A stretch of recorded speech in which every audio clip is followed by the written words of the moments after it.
I'm going to be painting 6 different cats and using a number of different art mediums and in a way that I feel is ideal for art journalists or beginners to do. You don't have to be able to sketch. You can trace if you can't do the sketch. So all you need is a good image that you want to work with and do the outline.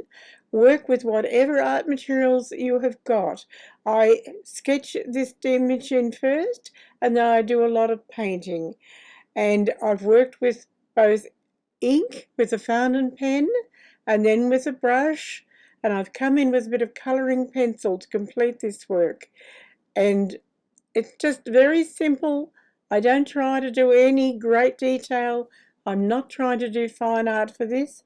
I'm trying to do something that can go into an art journal. This art demonstration and tutorial of cats uses a number of different art mediums. I'll be using fountain pen and ink, watercolours, gouache, acrylic paint, and I'll be finishing off with some decorating with colouring pencils. So it's ideal for beginners, and it's also ideal especially for art journalists who want to do quick impressions, fun cats to decorate their art journals rather than people trying to create fine art. I will keep a fine art painting cats for another tutorial, but this one is more for fun. I'm doing an outline here from a photograph my daughter took of her cat having a look into the loo.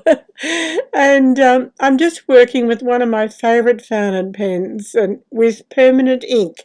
I'm using a permanent fountain pen ink because I'll be going over this with watercolour, and so the black line won't be disturbed when you put water on it. I also work with the highest quality watercolour papers. I love my Fabriano Artistico paper. I wet the paper if I want to have soft edges. So I've wet the paper over the area of the cat when I've applied the ink, and then the ink then runs into that water and you get soft edges. I've written the names of the products that I've worked with on the video, so if you stop the video at any stage, you'll be able to read the names of the ink or the type of brush that I've used, if that's helpful to you. But it's really not important with caricature or these simple paintings what particular pen or ink or brush you use. There's no special effect that's achieved by any particular product here. Just use a permanent ink if you're going to go over it with watercolour, and it really doesn't matter what brand you use as long as you're putting fountain pen ink into fountain pens. Don't go using Indian ink in a fountain pen, it'll block the nib up, which I have learned in the past when I was ignorant of fountain pens. Now this one is showing you texture. So I start with an outline and then I've put my paint onto the brush and I've blotted some of the water out of the brush. So the paint on the brush is a little bit dry. See, when I drag it across the paper, it gives a dry brush effect. See how I blot the brush? Just dabbing it with the tissue to absorb the excess moisture out of it, and that helps you give a dry brush effect, which is just great for putting a lot of hair down all at once rather than trying to do every hair separately, which isn't practical. Now, we're not trying to do fine detail here. We're doing the sort of work that you would use in an art journal. Now, you're not wanting to spend 10 hours to do an illustration in your visual diaries or your art journals. You're wanting to create something fairly quickly. Here's another idea for just creating texture. Just throw the paint around, have fun. I know it's very hard when you're inexperienced, with a blank paper, you're scared of messing it up. So it's a good idea to not work directly into your art journal. Work on separate bits of paper, and then when you've completed the artwork, you can cut that image out and glue it on. I'll show you that later on in this video. So see how I don't necessarily mix the ink or the watercolour in the palette. I'll mix it on the paper. See how it can run together? It's just so much fun. It's experimental. You don't know the exact effect you're going to get. And when it works, it's very exciting. When it doesn't work, you can always go over it with something opaque like colouring pencils or even soft pastels. I just bought myself some lovely new colouring pencils and soft and pastel pencils, so I'll be demonstrating those again soon. I like working fluid with liquid paints. It's very, very easy on the hands. If you've got arthritis, the liquid mediums are a lot easier to work with than pencils where you've got to press. Now notice how few colours I work with. I like to work with a limited colour palette. It's easier on the eye. You don't want a hodgepodge of colour. It's mostly focusing on a contrast of light and shade. A good drawing to begin with, which isn't difficult because if you're not a drawer, you can always trace. You don't have to draw freehand to be an artist. So you start off with planning your subject, you draw it out, you block it in loosely. Have fun. It's not meant to be a struggle. And as I said, if it's your art journal that you're working for, go for humour rather than going for extreme detail or stuff that's going to take you hours to do. Because if you're going to spend hours doing an artwork for your art journal, people tend to give up. They don't have the time. People sit down early in the morning and they might do morning pages, or they might sit down after work and they do their evening journal, and it's meant to be for relaxation and for jogging memories and pleasure. It's not meant to be something you sell. You don't sell your diaries, so keep it simple. What are we doing there? Oh, I wet the paper. It was watercolour paper, and I wet the paper. I folded it, I wet the paper, and then I was able to tear the edge and get a nice, interesting edge. I'm roughing that edge up. So it looks quite effective to have nice torn edges on the sides of your drawing. There you go. And I just usually write some sort of motivational quote or fun quote on these works. I believe I wrote, "Why fit in when you were meant to stand out?" Now, I created that caricature 5 years ago when I was in aged care, and I stuck it on my door, on the outside of my door, because I definitely did not fit in there. And then I escaped. I'm much happier now. I keep saying that. This is a caricature I did of my daughter's cat looking at the fish tank, and this time I'm working with Copic pens. So just basically any marker pen with a brush tip, and I'm starting off just doing the ferns that are in the fish tank, and again just work free and loose. When you're working with Copic pens or alcohol pens, it's good to buy the special paper that is designed for those pens.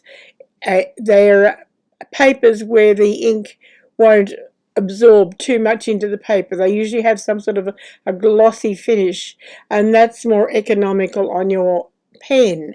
If you have very absorbent papers, they will suck up a lot of the ink into the paper, and it's more expensive. There you are. I'm just drawing out the cat on the side there looking into the fish tank, and this is where you can have fun. You're doing art journals, what I did after I put this image, this painting, into the art journal, I actually had little stickers of fish, brightly coloured fish, and I put the stickers into the fish tank in the art journal.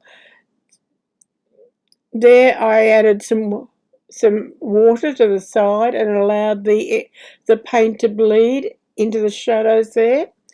And again, just working very quick pattern of light and shade with that cat, no great detail. You want things like a bright pink fish to stand out, put something of high contrast around it. If you've got a bright colour and you want it to look bright, put something that's muted, like one of the earth tones or a grey or a black alongside it, and then the brightness will show. If you want light to stand out, put it against dark. So it's definitely not fine art, it's just fun art. But you can see that it's a cat looking into a fish tank. And as I said, when it goes into the actual art journal, I did it on a piece of paper, and then I cut it out and stuck it into the art journal.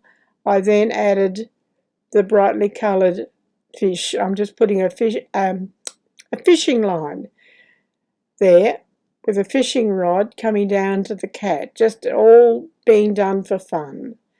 And it's just a little memory of a little art journal, a little art diary of me having seen my daughter's cat looking longingly into the fish tank.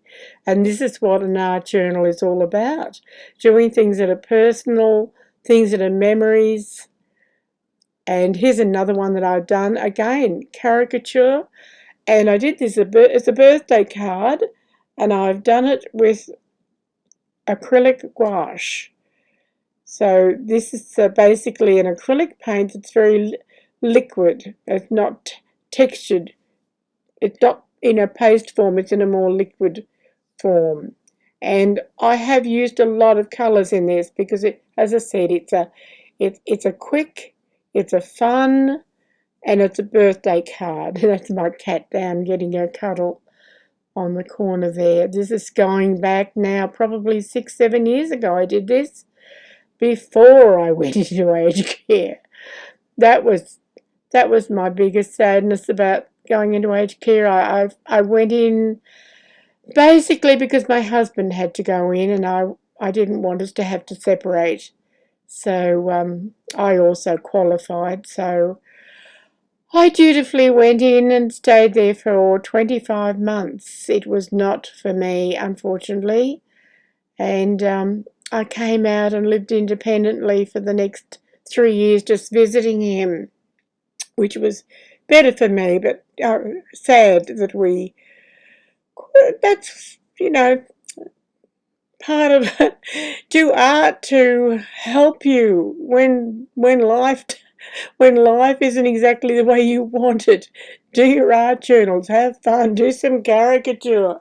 It's a great personal peace of mind relief. It's meditative. So fill your life with creativity and fun, and you can cope with all the rest of the stuff. Here you go. And we're just exaggerating the colours. Pattern of light and shade. If you're not sure if you're on the right track using all these different colours in a painting for fun, just squint your eyes so that you remove the colour and you just see what you're doing as a pattern of light and shade.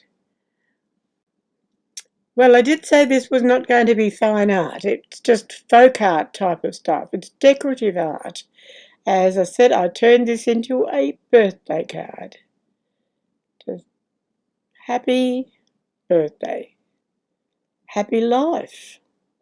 Just have fun. Art is one of the most rewarding things that we can do. I always knew I was going to be an artist. I decided that early. I decided when I was about 13 I was going to be an author as well, and I put that aside until I was 50. So I didn't start writing my novels until I was 50, but I did start doing my art and training as an artist early. And when I was 13, they wanted to send me to the nearest high school, and there was no art classes at that high school. So I wanted to go to Swinburne Tech, where they did art classes, and I was already going to Swinburne Tech night school learning art. So it was logical. I wanted to go and really focus on the art side of my training. So I simply refused to go to the high school. So the school got the school psychiatrist in to assess me. So I went along and I had my handbag with my sketchbook and my pens and papers and brushes and everything in the sketchbook ready to show him that I was really into art. And I sat there in his room looking out the window. There was a tree outside the window as he interviewed me. I was focusing on the tree, waiting for him to ask me to draw the tree, because I figured I was there to prove to him that I was going to be an artist. So he would want to see my artwork. So I was all ready to sketch that tree for him, quite confident.